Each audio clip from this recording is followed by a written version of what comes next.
ये प्रदेश की बहुत महत्वपूर्ण संसाधन मंत्रालय बहुत महत्वपूर्ण मंत्रालय है। रहीमन पानी राखिए, बिन पानी सब सून, पानी गए न उबरे मोती मानस चून। माननीय सभापति महोदय, मैं सबसे पहले ईआरसीपी से बात करना चाहूँगा। ईआरसीपी का प्रोजेक्ट का जो एमओयू आपने किया है 28 जनवरी 2024 को किया और इसको 6 माह हो गए। 6 माह में अभी तक प्रदेश की जनता को और विपक्ष के साथियों को ये पता नहीं है कि आपने इसमें क्या समझौता किया है, क्या आपने इसकी क्या पहले वाली डीपीआर रहेगी या नई डीपीआर बनाना जा रहे हैं। तो मेरा आपके माध्यम से मंत्री जी से निवेदन रहेगा कि ये बात आप सदन के सामने रखें और क्या एमओयू किया है ये भी आप मध्य प्रदेश सरकार से आपने जो एमओयू किया है वो मध्य प्रदेश गवर्नमेंट ही सुप्रीम कोर्ट में गई हुई है इस प्रोजेक्ट को लेकर। उस प्रोजेक्ट का आपने ईआरसीपी के जगह दूसरा नाम रख लिया पीकेसी का प्रोजेक्ट तो माननीय सभापति महोदय 2004 में ही बंद हो गया, सरकार ने उस वक्त ही बंद कर दिया। तो अब इसको दोबारा कैसा जिंदा कर पाएंगे, मेरे तो यही समझ में नहीं आता कि आपने फिर इसका पीकेसी नाम रख दिया। मेरा आपसे निवेदन है कि जल संसाधन मंत्रालय में ईआरसीपी की हमारे पूर्वी राजस्थान में बड़े भारी आंदोलन हुए और जनता को बड़ी उत्सुकता है कि इस योजना से हमारे यहाँ भारी विकास होगा, पानी आएगा। और जिस तरह से आपने एमओयू किया है इससे तो शायद पीने का पानी भी नहीं मिलेगा। मेरा एक निवेदन है कि जनता की सरकार की आंखों में पानी होगा तो जनता को पानी मिल पाएगा। ये कोई ऐसा शब्द भी नहीं है, पर ये बहुत महत्वपूर्ण बात है कि सालों सालों से लोग आंदोलन कर रहे हैं, गांव-गांव में आंदोलन कर रहे हैं और ये कह रहे हैं भाई ईआरसीपी का एक सपना जो है वो चूर-चूर होता नजर आ रहा है। माननीय सभापति महोदय, मुख्यमंत्री जी माननीय भजनलाल जी हमारे पूर्वी राजस्थान से आते हैं और पूर्वी राजस्थान में जब से ये मुख्यमंत्री बने हैं उनको बड़ी उत्सुकता है कि हमारे यहाँ ईआरसीपी का पानी आएगा। पर ईआरसीपी का पानी आना तो बहुत दूर की बात है। आज जिस तरह की स्थिति प्रदेश में बन रही है, पहले माननीय प्रधानमंत्री जी नरेंद्र मोदी जी ने जयपुर में, अजमेर में कई जगह भाषण दिए कि इसको हम राष्ट्रीय परियोजना घोषित करने जा रहे हैं, पर आज तक वो राष्ट्रीय परियोजना घोषित नहीं हुई और उसका नाम भी चेंज कर दिया गया है।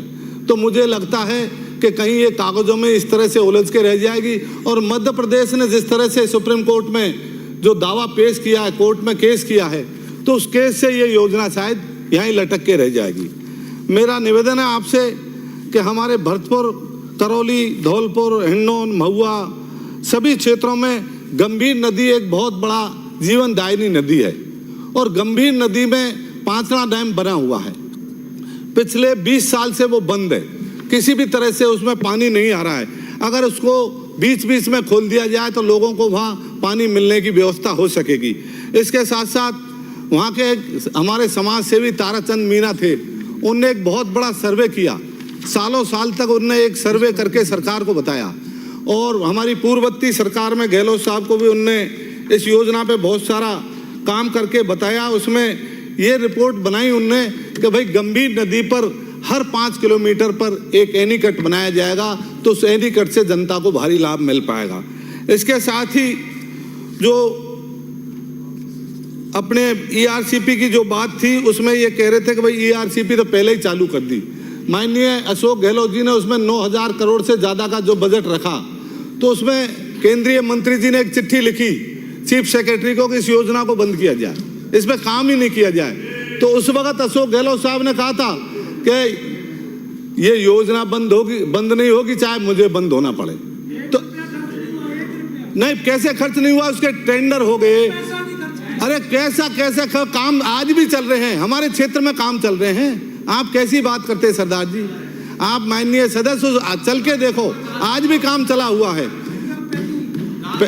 नहीं, काम चल रहा है। अब आप जो कर रहे हैं वो भी जो वर्क ऑर्डर जारी किए हैं वो हमारी सरकार के टाइम के ही टेंडर हैं। तो मेरा आपसे निवेदन है कि पक्ष विपक्ष दोनों ही हम एक सिक्के के पहलू हैं, पर यह बहुत गंभीर विषय है किसानों का विषय है। इस विषय को हम सबको मिलकर काम करना चाहिए।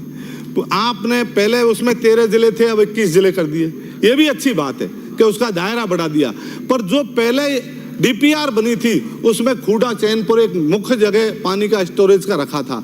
अब हम ये हमारी उत्सुकता है कि भाई वो है कि नहीं, उस जगह को रखा है कि नहीं, क्या उसमें चेंज कर दिया कि एक इस तरह की लोग गांव में किसान हमसे पूछते हैं कि भाई खूडा चैनपुर में जो वाटर का वो स्टोरेज रखा, वो डैम रखा, वो है कि नहीं। अब तो हमारी समझ में यही नहीं आ रहा कि सरकार इस मामले में क्या करने जा रही है। इसके साथ साथ मैं आपसे एक और विषय पर निवेदन करना चाहूँगा कि जन संसाधन विभाग में 1998 में जो अभियंताओं की भर्ती हुई उसमें 20 वर्ष से पहले से अनुसूचित जाति जनजाति के आदिवासी अभियंताओं को पदोन्नति के अभाव में एक ही पद पर काम करना पड़ रहा है। पिछले 20 साल से उनको एक ही पद पर काम करना पड़ रहा है। आदिवासी अभियंता पद से कई तो सेवानिवृत्त हो गए, कुछ इस वर्ष में भी होने जा रहे हैं। इस प्रकार राज्य सेवा के चयनित होने वाले 26 साल तक इन्हीं आरक्षित वर्ग के लोगों को मात्र एक ही पद पर कार्य करने का मौका मिला है, जिसमें सिर्फ अनुसूचित एसटी एससी के लोग हैं। क्या कह रहे साहब? ये जो आप फरमा रहे हैं वो पिछले 5 साल का रिकॉर्ड बता रहे हो ना? नहीं, 26 साल पुराना, ये 20 साल से नहीं हुए। नहीं, मैं 5 साल का ही नहीं बता रहा, 26 साल का है। उसमें हमारी भी सरकारें रही है, आपकी भी सरकारें रही है। मैंने 5 जब आपके हाथ में होता है एससी एसटी के लिए कुछ करने का, तब कुछ करते नहीं, उल्टे अफसरों को रिवर्स करते हो, उनको डिमोरलाइज करते हो। चलो, और हम अब उधर बैठते तो आपको याद आता है, अब तो उधर बैठते तो एससी एसटी याद आती है आपको। अब तो इधर भूल जाते हो। अब तो मेरा सब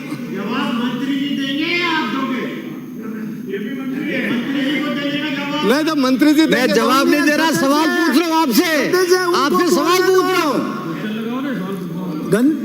मान लिया सदस्य, फटाफट बोलो, समय निकल रहा है। तो मेरा आपसे निवेदन है कि एसटी एससी के जो ये अभियंता हैं इनका आप प्रमोशन करें। कुछ अभी 2-4 महीने में इनका वो हो जाएगा रिटायरमेंट, तो ये लोग अपने लाभ से वंचित रहेंगे।